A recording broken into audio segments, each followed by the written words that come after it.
Sino man libre? Malamang ikaw, alam niyo naman kapag walang kape, hindi tayo magigising, di ba?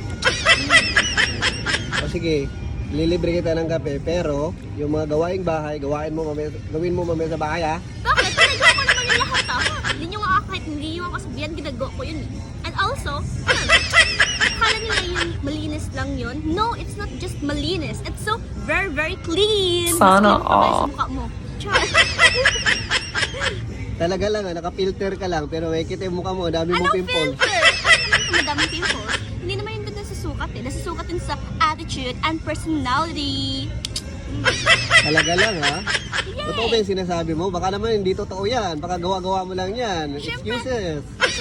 O yun mo, kasi pangit yung personality mo tsaka attitude mo. Sino ang gusto makipagkaibigan sa'yo? Or sino ang gusto lumapit sa'yo, di ba? Paano ka maging oral effective? Yung matapang. Di ba? Like, ang pangit nun. First day pa lang meron ka na agad bad impression. Talaga lang ha. Makabog ka talaga niyan. So, excited ka na pumasok sa school. Kasi bukas, pasukan na. Oh, ba't? Ano?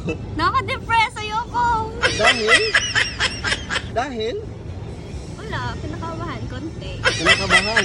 Dahil may introduce yourself na naman, kaya kinakabahan Hindi ka. naman dahil sa introduce yourself, kasi ano pa lang, meron na agad kaming mga incoming projects, tsaka mga activities, di ba? Eh, siyempre, ganun talaga. Eh. Excited din teacher nyo na pahirapan. Natural yun. Excuse me, it's not pahirapan, it's called discipline and teaching.